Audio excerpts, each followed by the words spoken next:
শহরকে পরিষ্কার রাখার গুরুদায়িত্ব তুলে নিয়েছে নিজেদের কাঁধে, কিন্তু কাজ করেও মিলছে না সঠিক পারিশ্রমিক, আর তাতেই বাড়ছে ক্ষোভ। তৃণমূল সরকারের আমলে বারবার প্রতিশ্রুতি মিললেও বাস্তবে তা হয়নি। ন্যায্য অধিকার থেকে বঞ্চিত থাকার অভিযোগ। দীর্ঘ 15 বছর ধরে একই অবস্থা রয়ে গেছে সাফাই কর্মীদের। ক্ষোভ উগরে বুধবার বিক্ষোভে নামলেন দুর্গাপুর নগর নিগমের সাফাই কর্মীরা। জবাব তোমায় দিতে হবে, জবাব তোমায় দিতে হবে। আইপিএফ চালু হচ্ছে না কেন? ডিউস কত জবাব দাও। কাজে সমবেতন দিতে হবে, বেতন বৃদ্ধি নিয়ে টালবানা হচ্ছে না, ডিউস কত জবাব দাও। সরকার পরিবর্তনের পর এবার ন্যায্য দাবি আদায়ের আশায় মুখ্যমন্ত্রী শুভেন্দু অধিকারীর কাছে সরকারি সুযোগ সুবিধা ও বেতন বৃদ্ধির আবেদন জানালেন দুর্গাপুর নগর নিগমের সাফাই কর্মীরা। বুধবার দুর্গাপুর নগর নিগমের 3 নম্বর বড় অফিসের 7টি ওয়ার্ডে প্রায় 500 সাফাই কর্মী একত্রিত হয়ে নিজেদের বিভিন্ন দাবি দাওয়া সম্বলিত স্মারকলিপি বড় কর্তৃপক্ষের হাতে তুলে দেন। আন্দোলন করেছি কিন্তু আমাদের কোনো সুরাহা হয়নি।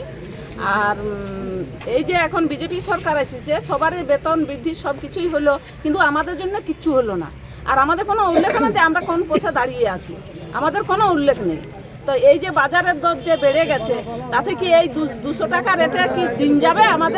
আমাদের পেট আছে, আমাদের সব কিছু বিপদ আপদ সব কিছু আছে, তাহলে সেইগুলো তো আমাদেরকে শোনাতে হবে। তৃণমূল সরকার 15 বছর ধরে আমরা আন্দোলন করছি, মানে আন্দোলন বলার মধ্যে ভুল।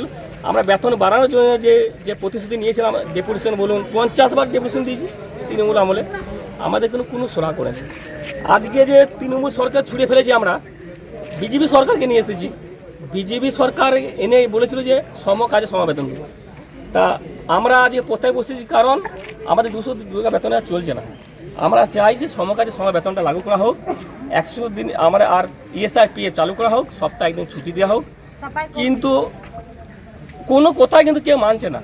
আমরা যখনই যাচ্ছি যে আমরা আজকে দেখুন, আজকে ধর্মঘটে 3 দিন বসেছি আমরা। আজকে বিজেপি লোকরা যে ঘরে ঘরে তেল দিচ্ছে, তাহলে ওই সরকারের সঙ্গে এই সরকার তুলনা কি আমরা বুঝতে পারছি না। তাহলে আমরা বিজেপি সরকার এনে কি ভুল করেছি? আমরা যে কি প্রকল্প কাজ করি আজও পর্যন্ত আমি জানতে পারছি না। এ বিষয়ে কি বলছেন দুর্গাপুর নগর নিগমের 3 নম্বর বড় আধিকারিক অতনু রুদ্র। আমরা বসেছিলাম ওদের সঙ্গে, আমাদের আয়ার অথরিটি বাচ্চা সাহেব, সঞ্জীব সাহা সব এসেছিল। ওনাদের বুঝিয়েছে যে একটা নিয়মে চলার কথা। কনজারভেন্সি একটা খুব জরুরি পরিষেবা, মানুষের বিভিন্ন জায়গা থেকে ফোন আসছে, ওদেরকে বলা হয়েছিল একটা নির্দিষ্ট নিয়মে চলবে। আমাদেরকে একটা অ্যাপ্লিকেশন দিচ্ছে, সেই অ্যাপ্লিকেশনের এগেনস্টে আমরা হায়ার অথরিটিকে জানাবো, তারা আবার আমাদের ইউডিএমের ডিপার্টমেন্ট রয়েছে সেখানে জানাবে। তাদেরকে বললাম যে আপনারা যদি পারেন, চিঠি লিখতে পারছেন না আমরা লিখে দিচ্ছি, দরকার পড়লে যদি কোনো আপনার ডাইরেক্ট বলছেন মন্ত্রীকে দেবো, মন্ত্রীর জায়গা অ্যাড্রেস সব লিখে দিচ্ছি, আপনারা সেখানে করুন, কিন্তু মানুষের পরিষেবাটা বন্ধ করবেন না দয়া করে। তো ওদের বক্তব্য এখনই আমাদেরকে দিতে হবে, লিখিত দিতে হবে, যেটা আমাদের পক্ষে সম্ভব না। দুর্গাপুর পূর্বের বিজেপি বিধায়ক চন্দ্রশেখর বন্দ্যোপাধ্যায় সাফাই কর্মীদের পাশে থাকার আশ্বাস দিয়েছেন। আমি বলেছি যে আসানসোলে এক ধরনের স্যালারি, দুর্গাপুরে এক ধরনের স্যালারি, এই বৈষম্য থাকবে না। তারা লিখিতভাবে মুখ্যমন্ত্রীর কাছে আবেদন জানাক। বাজেট সেশন এখনও শেষ হয়নি, 17 তারিখ থেকে আবার কন্টিনিউড আছে। তার মধ্যে তারা যদি আমাকে অ্যাপ্লিকেশান দেয় বিধায়ক হিসাবে, আমি যথাযথ দপ্তরে অর্থমন্ত্রীর সাথে কথা বলে এদের সাম্মানিক বৃদ্ধির জন্য একদম আবেদন করব এবং অ্যাপিল করে করাবো। কাজ বন্ধ করে যারা কিছু করবে তাদের সাথে আমি নেই।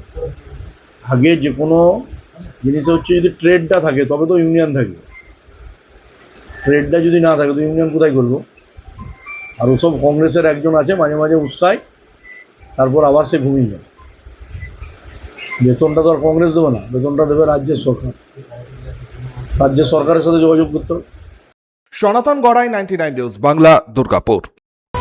আপনারা দেখছেন 99 নিউজ বাংলা। বদলাবো আমরা।